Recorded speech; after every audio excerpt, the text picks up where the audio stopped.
karena orang butuh alternatif. Nah, untuk alternatif itu tentu ide dan gagasan.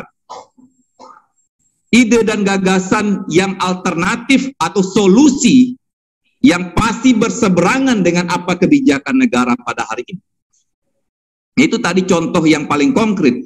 Kalau pemerintah semakin hari semakin mengurangi subsidi kepada rakyat, kalau partai buruh yang berkuasa, kita akan menambah alokasi APBN untuk subsidi. Kalau pemerintah menaikkan pajak PPN orang-orang kecil, kalau kita akan meringankan pajak orang kecil, menaikkan pajak orang kaya. Itu alternatif.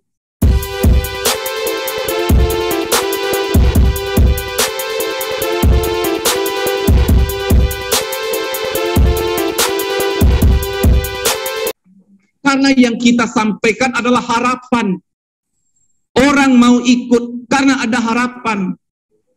Apa yang akan kita perjuangkan adalah apa yang diinginkan oleh rakyat pada hari ini. Itulah partai kelas pekerja. Makanya kemarin saya mengusulkan juga yang harus kita kampanyekan di dalam partai adalah program-program partai, saya bilang.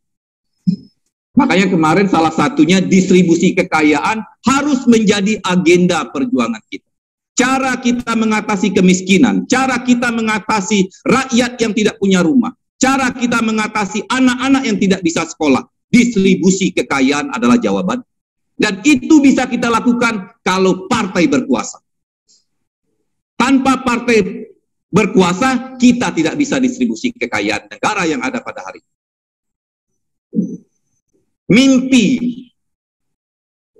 apakah akan terwujud? Bukan hanya mimpi, cita-cita dari kita yang kita perjuangkan di lapangan selama ini, apakah akan berwujud atau tidak? Kalau seandainya tahapan demi tahapan untuk meloloskan partai ini bisa kita pastikan, kita semakin dekat dengan apa yang menjadi mimpi atau cita-cita kita. Orang selama ini, Pak, kalangan gerakan selama ini masih berdebat. Masih sekarang ada, termasuk perdebatan itu kan terutama kalau seandainya kita membagi ada kelompok progresif atau kelompok kiri, kata orang, kelompok merah, kata orang. Hingga hari ini masih banyak yang berdebat. Banyak orang yang mempertanyakan tentang lahirnya partai buruh. Di satu sisi, diskursus perdebatan ini di kalangan gerakan itu sudah berlangsung belasan tahun. Kita tahu banyak orang yang juga sifatnya tidak mau mengambil tugas atau memikul tanggung jawab. Orang ada yang berpikir dia terima enak. Coba-coba, kalau orang berhasil, dia akan ngikut. Itu banyak hari ini. Banyak kelompok. Kalau seandainya Anda bisa, kita juga, ini kita akan buktikan, lolos partai ini, pasti akan banyak kelompok-kelompok yang selama ini belum menyatakan bergabung dengan partai buruh, mereka akan bergabung. Apakah kita akan terima? Kita akan terima. Karena yang akan kita tuju adalah kemenangan. Menang di dalam pemilu. Apa yang disampaikan oleh kawan-kawan, optimis kita lolos parliamentary threshold, saya double optimis. Sangat-sangat optimis. Ini akan menjadi magnet. Magnet bagi semua gerakan sosial yang ada pada hari. Kan banyak tuh gerakan perempuan, banyak gerakan lingkungan, gerakan anti korupsi, gerakan HAM, gerakan mahasiswa bahkan.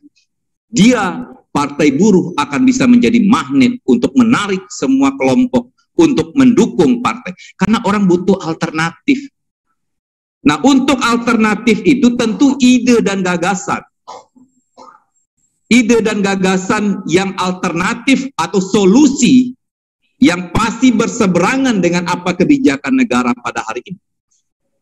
Itu tadi contoh yang paling konkret. Kalau pemerintah semakin hari semakin mengurangi subsidi kepada rakyat, kalau partai buruh yang berkuasa, kita akan menambah alokasi APBN untuk subsidi. Kalau pemerintah menaikkan pajak PPN orang-orang kecil, kalau kita akan meringankan pajak orang kecil, menaikkan pajak orang kaya. Itu alternatif. dari kebijakan yang akan dikeluarkan oleh pemerintah. Kalau sekarang, ya kita tahu, nah apa yang akan kita lakukan ke depan pasti kebalikan.